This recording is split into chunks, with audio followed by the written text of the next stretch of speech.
Hi and welcome to another video. I'm Benjamin at Music Academy Soundcheck. If you are beginning to play drums at this time, you're perfect here. I want to show you today how to write down what we're playing and on the other hand, read sheet music from the paper. Why is that so important? I can tell you right away. It will be a massive help because it gets us an understanding on a different level. We have our ears where we can hear what we are playing and what others play. We can feel and control it with our body, but we have always a visual aspect. With that, we can imagine and help us a lot on a different level. I think you know about that. What do we humans day after day? We forget things. So it's obvious that we can read the sheet music. We always can go back to that and get in mind what we wanted to do when we forgot what we had to play in a specific situation. And one more motivational thing, it's not that hard at all, I can promise you. What are we gonna do today? First, I want to show you where and how we notate our toms and cymbals, our different notes.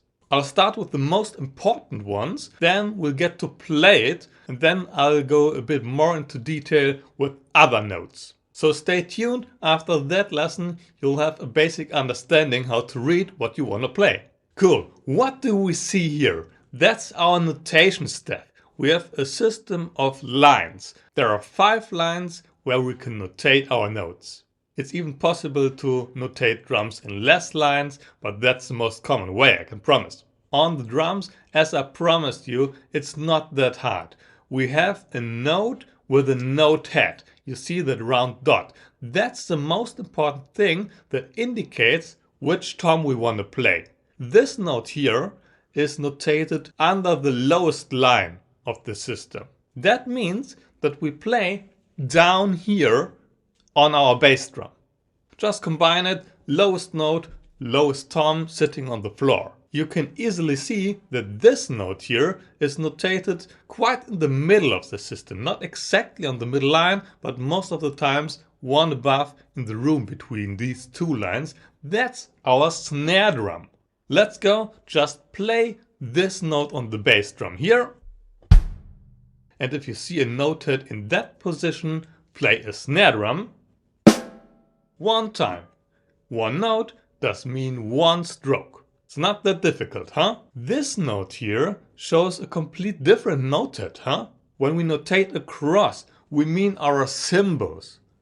Later, we can change it up a bit to notate our hi-hat instead of a ride or a crash, but at first, it's most important to be able to notate this hi-hat note, a single cross above the highest line. Okay, next step, let me show the different characteristics of a note. There's, as I said, the note head that indicates where we want to play something. Then we have a note neck that indicates part-wise how fast we can play the note. Third part of it can be a note bar, as you can see here, or it's written as a little flag. That indicates faster note values. Let's go into detail in a couple of minutes. Stay tuned if you want to get to know about this. Perfect, let's start to play these notes. There's 2 dimensions. If you split them correctly, it's very easy to understand. We can play note after note. Let's say with these 4 snare drum notes here, we will just play 4 times.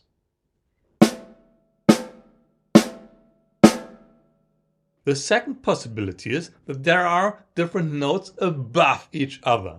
That means you will have to play them simultaneously.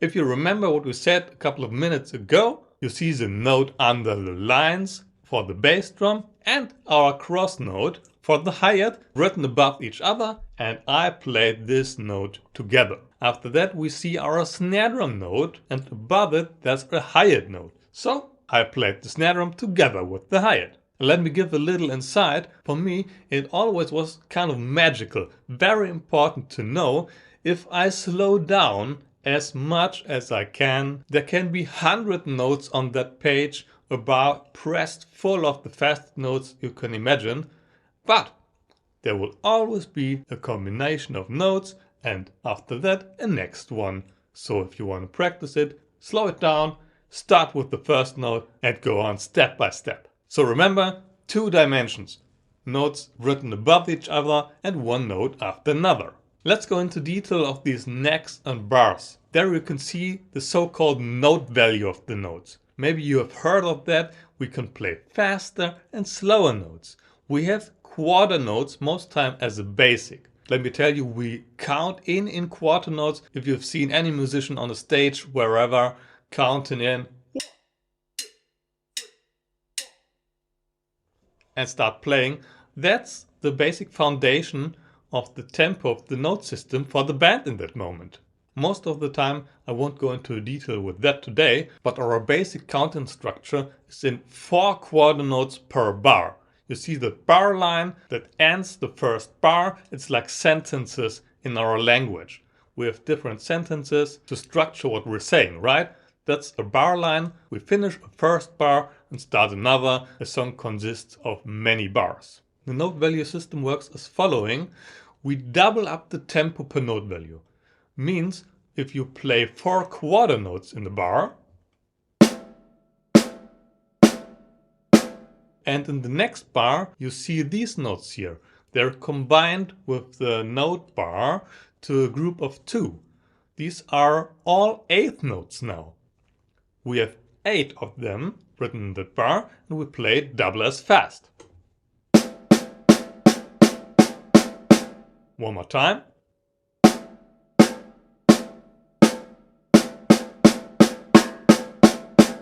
Alright, that's the second part in this topic. Notes tell us 2 main things. It's where and what we want to play and how fast we have to play them. So if you already got a good overview, please make sure to subscribe to see more of that, especially if you want to get to know more how to play all that and use all that. Please go over to the first lessons I did for beginners to start with their grooves and fill-ins. Next, I want to explain you where to notate the rest of our toms. These are our toms, from time to time called tom 1, 2 and 3, or grouped in rack toms because they're hanging on a stand, and floor toms if they're standing on the ground. We like to group these notes around the snare note. As you can see, the tom note is written above on that line from the middle. The second tom I notate exactly on the middle line, under the snare line. And the floor tom I notate in the middle of the lines under that. So it can get a bit more tricky to read these, but as I said, it's most important that you know about the snare, the bass drum and the hi-hat note, and after that you get used to these when you learn fill-ins. You can notate crash cymbals if you write a circle around the cross. In that case, my note program doesn't do that exactly, so I notated this symbol. If you want to know more about that, go over to my crash video where I'll go in depth with that. But in the end, let me tell you, it will be enough if you know the hi-hat note. Okay, let's play around one more time with our main notes, the bass drum, the snare and the hi-hat note, and group them together with our quarter note value and our 8th note value. As I said, the double as fast notes at the quarter notes. As you can see, we can notate them above each other. That means that, let's start right away. We play a bass drum note written under the hi-hat note. We'll play it simultaneously. The next note is the cross, and under it there's written nothing. We just play the hi-hat note, followed by a snare drum simultaneously with the hi-hat.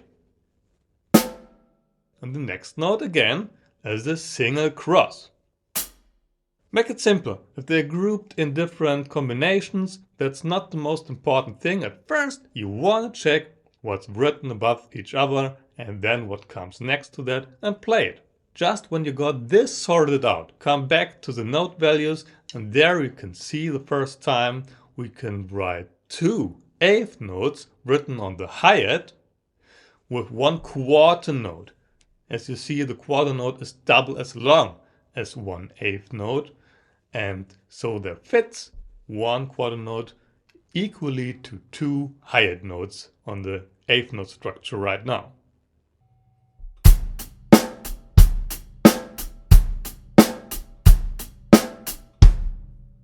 Did you recognize that?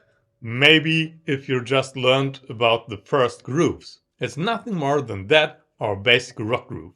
Okay, let's get to the last topics. We can notate when we play anything, but we always can and have to notate when we don't want to play anything. That's called a rest. Whenever we have space in our music, we have to notate a rest when there's silence. It will tell us exactly how long we have to wait to the next note. And in conclusion to that, there are equal rests to every note value. I've wrote them down here for you. Just take it as a vocabulary. You can go back to this video if you forgot about these, because I can promise this is maybe the most hardest thing. Many of my students tend to forget it from time to time because, as you can see, these are quite strange notes, huh? First here we have our quarter rest equal to a quarter note. Then we got an eighth note rest and a 16th note rest. They're kind of familiar to each other, huh? But with one more little dot and flag there. The rest for the longer notes. The half note rest is that one and the full note rest is that one. Familiar to each other again, one note is lying on the bottom of a line and the other rest is hanging from the top of the next line above that. Do you see that? I think from my educational system we got everything right here. You know how to read a particular note and play it as I mentioned. Again, if you want to dive in now, reading sheet music and play it, just get to the other lessons and learn how to play right now. Again, don't forget to subscribe and like the video so we can help others as well. And I'm looking forward to see you the next time again. Bye!